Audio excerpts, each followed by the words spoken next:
बिस्मिल्लाहिर्रहमानिर्रहीम। S1 में देख रहे हैं एक्सरसाइज 4C का सबसे पहले क्वेश्चन नंबर 6। सवाल कह रहा है कि the Venn diagram shows the probabilities that a group of students like pasta और पिज्ज़ा। ठीक है। इवेंट ये है कि स्टूडेंट्स जो हैं वो दे लाइक पास्ता, वो इवेंट ए है, और द स्टूडेंट्स लाइक पिज्ज़ा, इस इवेंट को बी कहेंगे हम यहाँ पे। पार्ट ए की रिक्वायरमेंट है कि हमें वैल्यू ऑफ एक्स बतानी है। बड़ी सिंपल सी बात है।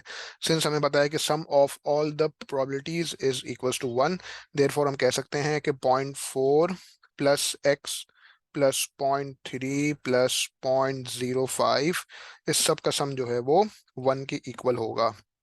So therefore 0.4 plus 0.3 plus 0.05, this is supposed to be 0.75, यानी कि x plus 0.75 is equals to 1, लिहाजा x is equals to 1 minus 0.75, therefore x is equals to 0.25। ये हमारा पार्ट ए का आंसर हो गया, एज सिंपल एज दैट। उसके बाद हमारे पास पार्ट बी है। कहता है कि हमें ये बताना है कि इवेंट्स के पास्ता लाइक किया जाए एंड द इवेंट के पिज्ज़ा लाइक किया जाए, ये बोथ इवेंट्स आर इंडिपेंडेंट। ठीक है। हमने ये बताना है कि ये इवेंट्स जो हैं वो इंडिपेंडेंट हैं कि नहीं है। ठीक है। तो सबसे पहली चीज़, इवेंट्स की अगर आपको इंडिपेंडेंसी प्रूव करनी हो तो आप क्या कहोगे कि the probability of A intersection B, अगर ये probability of A multiply by the probability of B के इक्वल आ जाता है तो इसका मतलब events are set to be independent. तो हम ये देखते हैं कि क्या ए इंटरसेक्शन बी जो है वो ए मल्टीप्लाई बाय बी के बराबर है कि नहीं।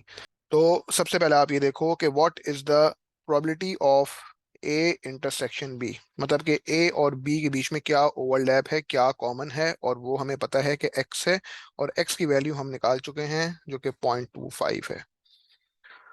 ठीक है। तो हम कह सकते हैं कि the probability of A intersection B is equals to 0.25।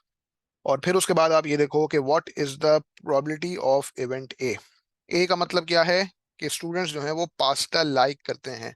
तो इसके अंदर हमारे पास दो चीजें हैं, एक तो ये कि 0.4 और एक ये कि एक्स। मतलब कि जब इवेंट ए की बात करेंगे तो हम ओनली ए की भी बात कर रहे होंगे, मतलब कि 0.4, और ए और बी के बीच में जो ओवरलैप है एक्स, उसकी भी बात कर रहे होंगे। तो हम कहेंगे कि the probability of event A is 0.4 plus X, और एक्स की वैल्यू हमारे पास आ चुकी है। तो 0.4 प्लस 0.25, यानी कि ये हो गया 0.65। उसके बाद फिर हम देखेंगे कि what is the probability of event B. तो इवेंट बी की बात करें तो उसमें ओनली बी भी है, मतलब कि ओनली बी का मतलब 0.3, और उसके अंदर एक्स भी इंक्लूडेड है। तो जब हम इवेंट बी की बात कर रहे हैं तो ओनली बी की भी बात कर रहे हैं, और इवेंट ए और बी का ओवरलैप जो है उसकी भी बात कर रहे हैं। सो देयरफॉर हम कह सकते हैं कि the probability of event B is equals to X plus 0.3, और एक्स की वैल्यू हमारे पास आ चुकी है, लिहाजा 0.25 प्लस 0.3। ठीक है। तो ये हो जाएगा 0.55। सो अब हम ये देखेंगे कि what is the probability of A multiply by probability of B. ठीक है। मतलब कि 0.65 multiply by 0.55। So 0.65 multiply by 0.55, ये हो गया आपके पास 0.3575, जो कि हरगिज ए इंटरसेक्शन बी के बराबर नहीं आ रहा। सो हम ये कह देंगे कि since the probability of A intersection B is not equal to the probability of event A multiplied by probability of event B। ठीक है। सिंस हमें पता है कि 0.25 जो है वो 0.3575 के इक्वल नहीं है, सो देयरफॉर हम ये कंक्लूड कर देंगे कि इवेंट्स आइक्स पास्ता एंड आइक्स पिज्जा आर नॉट इंडिपेंडेंट।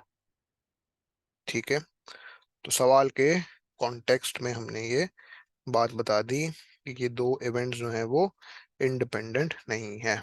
ये हमारा हो गया exercise 4C question number 6 part B. उसके बाद हम देख लेते हैं एक्सरसाइज 4C का क्वेश्चन नंबर 7। सवाल कह रहा है कि S and T are two events such that के the probability of S is equals to 0.3 and the probability of event T is 0.4। और साथ ही साथ आपको एक कंडीशन दी हुई है कि the probability of S but not T is equals to 0.18, मतलब कि S हो लेकिन T ना हो। तो शो करना है कि इवेंट्स S और T जो हैं वो इंडिपेंडेंट हैं। ठीक है, तो सबसे पहले एक काम करते हैं कि हम इसका बना लेते हैं वेन डायग्राम। ठीक है, तो उससे आपको जो है वो इस सवाल को जो है वो विजुअलाइज करने में आसानी हो जाएगी। तो सबसे पहले आपने एक बनाया सर्कल एस का, फिर आपने एक सर्कल बनाया टी का। ठीक है, तो सिंस हमें पता है कि भाई हमने इवेंट्स की इंडिपेंडेंसी प्रूव करनी है, उसके लिए हमारे पास एस और टी के बीच में कुछ ओवरलैप भी होगा, इसीलिए मैंने यहाँ पे एस और टी के जो सर्कल्स हैं उनके बीच में ओवरलैप भी बनाया है। तो उस ओवरलैप को हम यहाँ पे एक्स रख देते हैं। ठीक है, अब सिलसिला कुछ ऐसा है कि the probability of event S is 0.3, लेकिन एस के अंदर क्या इंक्लूडेड होगा? ओनली एस भी इंक्लूडेड होगा और एस और टी का ओवरलैप भी इंक्लूडेड होगा। तो जब आपके पास 0.3 is the chance of the occurrence of event S, तो ओनली एस की अगर मैं बात करूं, ओनली एस का मतलब ये कि जिसमें टी इंक्लूडेड ना हो, तो उसको मैं कहूंगा 0.3 माइनस एक्स। ठीक है, और इसी तरह ओनली टी को मैं कह दूंगा 0.4 माइनस एक्स। और साथ ही साथ आपको यहाँ पे कंडीशन दी हुई है कि the probability S but not T is equal to 0.18, यानी कि एस हो लेकिन उसमें टी ना हो, तो इसका मतलब क्या हो जाएगा? 0.3 माइनस एक्स।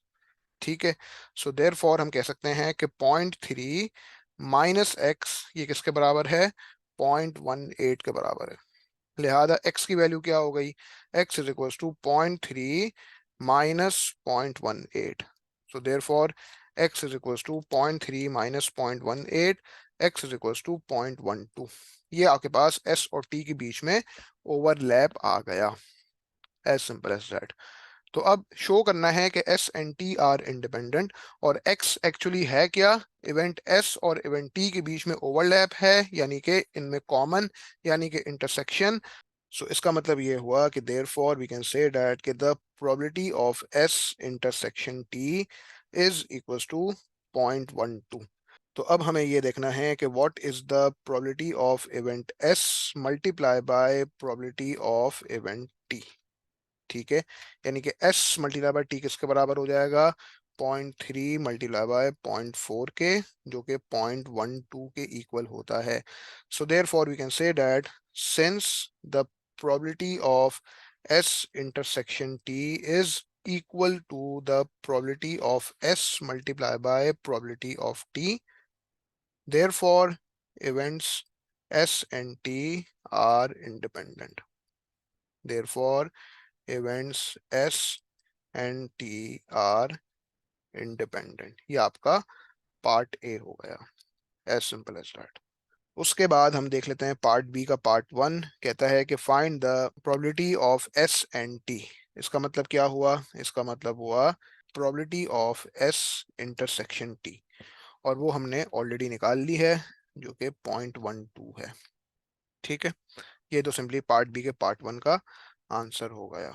उसके बाद फिर पार्ट टू का कहता है कि find the probability of either S nor T, मतलब कि जिसमें एस भी ना हो और टी भी ना हो, मतलब कि इस रेक्टेंगल के अंदर वो वाला रीजन जो कि इन दो सर्कल्स के अलावा है। ठीक है, तो उस वैल्यू को हम रख देते हैं y। And since we know the fact that कि sum of all the probabilities is equals to 1, therefore हम कह देंगे 0.3 minus x plus x plus 0.4 minus x plus y and this whole thing is equals to 1। So therefore हमें दिख रहा है कि minus x plus x यहाँ पे हो गए कैंसिल आउट, लिहाजा 0.3 plus 0.4 minus x plus Y is equals to 1। और x की वैल्यू ऑलरेडी हमें पता है 0.12, जो कि हमने ऑलरेडी पार्ट ए में निकाल ली थी, यानी कि 0.3 plus 0.4 minus 0.12 plus Y is equals to 1, लिहाजा 0.3 प्लस 0.4 माइनस 0.12, ये आपके पास हो गया 0.58. So therefore 0.58 plus y is equals to 1. Therefore we can say that y is equals to 1 minus 0.58. लिहाजा y की वैल्यू आपके पास 0.42 आ गई. और y एक्चुअली है क्या? वो इवेंट कि जिसमें ना ही s हो और ना ही t हो. सो देयरफॉर पार्ट बी के पार्ट 2 आंसर क्या हो गया? 0.42. तो हम कह देंगे कि the probability of neither s nor t is equals to 0.42. As simple as that. उसके बाद हम देख लेते हैं क्वेश्चन नंबर 8. ये मैं वर्किंग रिमूव कर दूं क्वेश्चन नंबर 7 की.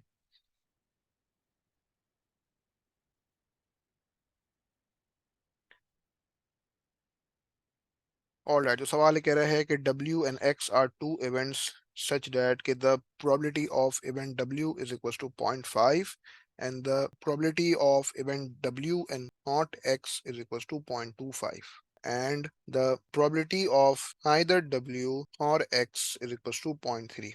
मतलब कि ना ही W और ना ही X. ठीक है.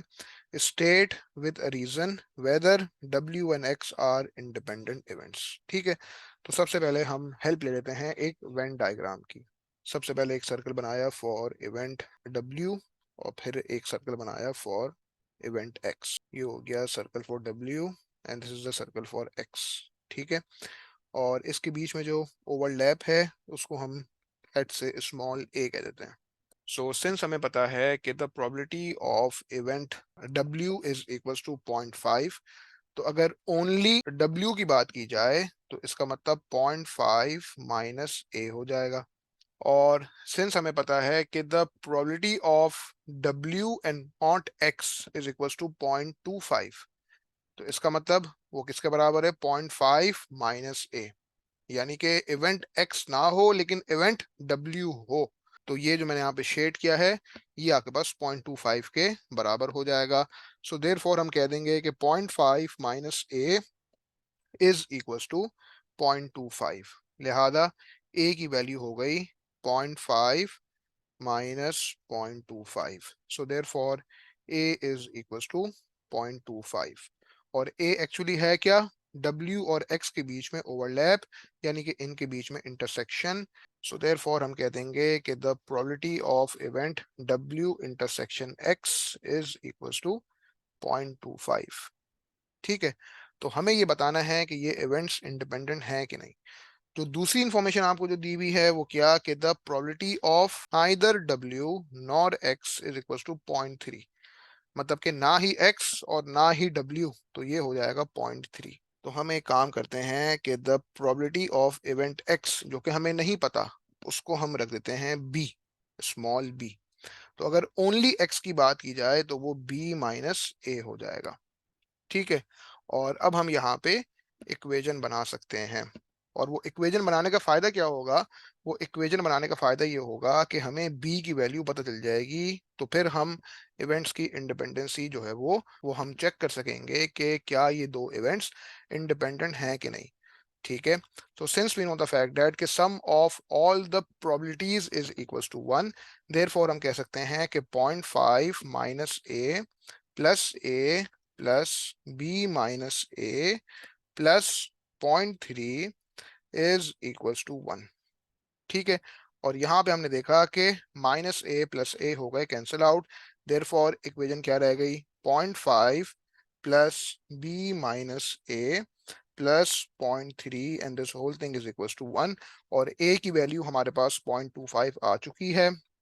लिहाजा 0.5 plus b minus 0.25 plus 0.3 and this whole thing is equals to 1. 0.5 minus 0.25 plus 0.3 ये हो गया आपके पास 0.55, यानी कि b plus 0.55 is equals to 1. Therefore b is equals to 1 minus 0.55. So 1 minus 0.55, this is supposed to be 0.45. तो b की value हमारे पास 0.45 आ गई. लिहाजा हम ये कह सकते हैं कि the probability of event X is equals to 0.45. ठीक है ना. हमें इवेंट X के जो आउटकम का चांस है वो सवाल में नहीं दिया हुआ था, हमने खुद से निकाला। तो अब हमें देखना है कि क्या ये दो इवेंट्स इंडिपेंडेंट हैं कि नहीं। तो अगर इवेंट्स आपके इंडिपेंडेंट हैं तो फिर क्या होना चाहिए, फिर ये होना चाहिए कि the probability of W intersection X must be equals to the probability of W multiply by the probability of X। अगर ऐसा होगा तो जाके हम कह सकते हैं कि events are independent. So as we can see that के the probability of W intersection X वो हमारे पास आ चुका है जो कि A है, यानी कि 0.25। तो हम ये देखेंगे कि क्या वैल्यू है इस चीज की कि the probability of W multiply by probability of X, इसकी हम देखेंगे वैल्यू क्या होगी। तो इसकी वैल्यू हमारे पास हो जाएगी 0.5 मल्टीप्लाई बाय 0.45।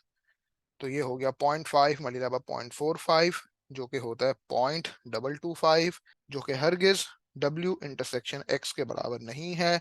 तो हम कह देंगे कि since the probability of W intersection X is not equal to the probability of W multiplied by the probability of X. Therefore, W and X are not independent. Therefore, W and X are not independent. As simple as that. ठीक है। सो ये हो गया हमारा exercise 4C का question number 8। उसके बाद हम देख लेते हैं एक्सरसाइज 4C का क्वेश्चन नंबर 9। सवाल कहता है कि the Venn diagram shows the probabilities of members of a social club taking part in charitable activities. A का मतलब क्या, ए का मतलब ये कि taking part in an archery competition. R का मतलब क्या कि taking part in a raffle. F का मतलब क्या कि taking part in a fun run. उसके बाद कहता है कि the probability that a member takes part in the archery competition or the raffle is 0.6। सो इसका मतलब क्या हो जाएगा कि the probability of A union R, ठीक है, यानी कि आइदर ए और आर, यानी कि ए और आर पूरा का पूरा। अब आपको बताया कि ए और आर के बीच में कोई इंटरसेक्शन नहीं है, तो सिंस आपको बताया कि अगर ए यूनियन आर निकालना हो तो इसका मतलब कि the probability of event A plus probability of event R minus probability of A intersection R. और सिंस हमें दिख रहा है कि ए और आर के बीच में कोई भी ओवरलैप नहीं है, कोई इंटरसेक्शन नहीं है, सो देयरफॉर हम कह देंगे कि the probability of A intersection R will be equal to 0। यानी कि हम कह सकते हैं कि the probability of A union R will be just equal to the probability of event A plus the probability of event R. ये इस sentence का मतलब है, और ये आपके पास जो है वो 0.6 के बराबर है। ए और आर को जब आप ऐड कर देंगे तो वो 0.6 के बराबर होगा। Find the value of X and the value of Y. ठीक है। अब बड़ी सिंपल सी बात यह है कि अगर आपसे कहा जाए कि what is the probability of event R, तो इसके अंदर ओनली आर मतलब कि 0.25 ये भी है, और आर और एफ के बीच में जो ओवरलैप है एक्स वो भी है। ठीक है। तो इसका मतलब इवेंट आर का आउटकम का चांस क्या हो गया, 0.25 प्लस एक्स। ठीक है। और सिंस हमें दिख रहा है कि the probability of event A is equals to 0.2। ठीक है। और हमें ये पता है कि the probability of A union R मतलब के probability of A plus probability of R ये किसके बराबर है, ये 0.6 के बराबर है। ठीक है। तो हम कह देंगे 0.2 plus 0.25 plus x is equals to 0.6। लिहाजा x will be equals to 0.6 minus 0.25 minus 0.2। लिहाजा x की वैल्यू क्या हो गई, 0.6 minus 0.25 minus 0.2, x is equals to 0.15। x की वैल्यू हमारे पास 0.15 आ गई। सबसे पहली बात तो ये। और उसके बाद हम निकालेंगे the value of y, and since we know the fact that कि sum of all the probabilities is equals to 1, लिहाजा 0.2 plus 0.1 plus 0.25 plus x plus y and this whole thing will be equals to 1, as simple as that. So x की value हमारे पास 0.15 आ चुकी है, लिहाजा 0.2 plus 0.1 plus 0.25 plus 0.15 plus y and this is equals to 1, लिहाजा 0.2 plus 0.1 plus 0.25 plus 0.15 ये हो गया 0.7, यानी कि 0.7 plus y is equals to 1, therefore y is equals to 1 minus 0.7, यानी कि y की वैल्यू आपके पास 0.3 हो गई, as simple as that. ये हमारा पार्ट ए हो गया, the value of X and the value of Y. उसके बाद हमारे पास पार्ट बी है, कहता है शो डैट के events R and F are not independent. ठीक है, तो अगर इवेंट्स आर और एफ जो है वो इंडिपेंडेंट नहीं है तो इसका मतलब ये हो रहा होगा कि the probability of R intersection F will not be equal to the probability of R multiply by the probability of F. ठीक है, हमें ये शो करना है. तो सबसे पहले हम देखते हैं कि what is the probability of R intersection F. ठीक है, तो आर और एफ के बीच में जो ओवरलैप है वो आपको दिख रहा है कि वो एक्स है और एक्स की वैल्यू हमारे पास 0.15 आ चुकी है. उसके बाद हम निकालेंगे the probability of event R और वो हमारे पास है 0.25 plus X as we have already seen, लिहाजा 0.25 प्लस 0.15 यानी कि 0.4. ठीक है, और फिर उसके बाद हम निकालेंगे the probability of event F. तो एफ के अंदर वो चीज भी है जो कि ओनली एफ है यानी कि वाई, और आर के साथ ओवरलैप भी है यानी कि एक्स. ठीक है ना, तो हम कह देंगे कि the probability of event F will be equals to Y plus X, और वाई की वैल्यू हम निकाल चुके हैं 0.3 और एक्स भी हम निकाल चुके हैं जो कि 0.15 है. तो 0.3 प्लस 0.15 का मतलब 0.45. तो हम ये कह सकते हैं कि the probability of event R multiply by the probability of event F, this is equals to 0.4 multiply by 0.45. So 0.4 multiply by 0.45 किसके बराबर होता है, 0.18 के बराबर होता है, लिहाजा ये हरगिज आर इंटरसेक्शन एफ के बराबर नहीं है. तो हम कहेंगे कि since the probability of R intersection F is not equal to the probability of R multiplied by probability of F. और ये क्यों हो रहा है, because 0.15 जो है वो 0.18 के हरगिज बराबर नहीं है. So therefore events R and F are not independent.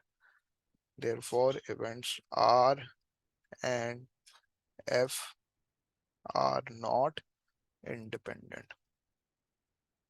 As simple as that. ये हमारा हो गया क्वेश्चन नंबर 9.